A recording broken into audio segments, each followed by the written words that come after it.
A legislação trabalhista brasileira prevê que a cada 1 ano de trabalho completo, o colaborador tem direito a tirar 30 dias de descanso de seu trabalho. Esses dias são remunerados junto ao acréscimo de férias. O período de férias ele deve ser concedido ao colaborador a partir do momento que ele completa 12 meses de período aquisitivo. E o que seria esse período aquisitivo? É exatamente o período em que ele precisa trabalhar minimamente na empresa, o período de tempo, para que ele tenha esse direito, que são os 12 meses de período aquisitivo.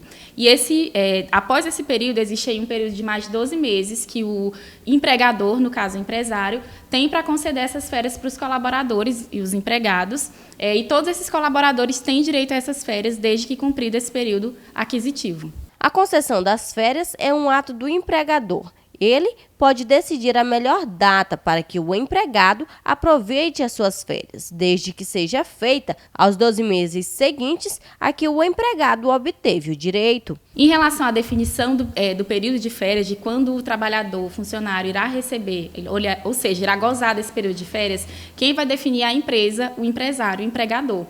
Por quê? Porque depende da melhor conveniência para esse empresário, né? No momento em que ele tiver mais conveniente para ele, ele vai conceder essas férias para o seu colaborador.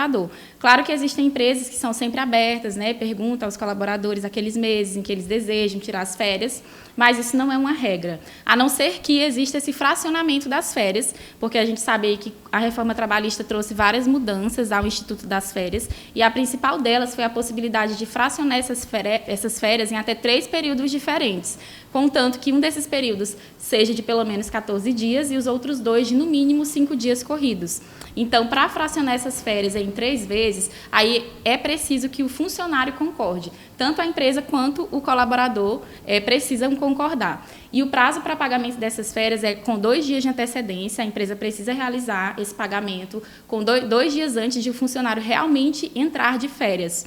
E esse funcionário ele precisa ser comunicado das suas férias, né? Caso ele vá tirar aí seus 30 dias, a título de exemplo, ele precisa ser comunicado com pelo menos 30 dias de antecedência, por escrito, pela empresa, que o seu período de férias irá começar. O pagamento das férias ele vai ocorrer de forma dobrada, mas como uma penalidade mesmo para o empresário que não respeita o período concessivo das férias do trabalhador, porque existe aí o período aquisitivo, como a gente mencionou, que é o período mínimo que o trabalhador precisa exercer as suas funções para ter direito às férias, que é de 12 meses. Encerrado esse período de 12 meses, a empresa tem mais 12 meses para conceder essas férias.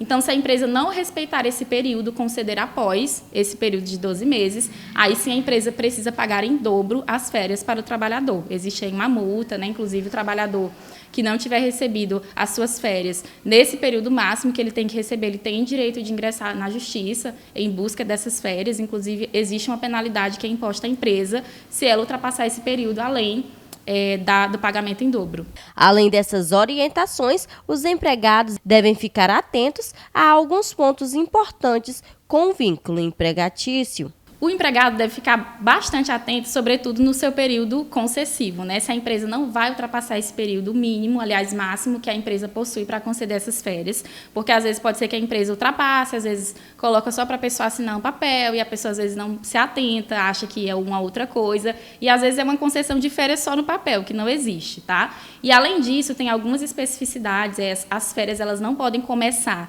com 2 dias de antecedência de um feriado ou do repouso semanal remunerado, que geralmente ocorre nos finais de semana, e pessoas de uma mesma família que trabalham na mesma empresa, no mesmo estabelecimento, elas têm direito de tirarem férias juntas, desde que elas desejem, né, desde que elas requeiram, e desde que isso não vá prejudicar o bom andamento das atividades na empresa, tá?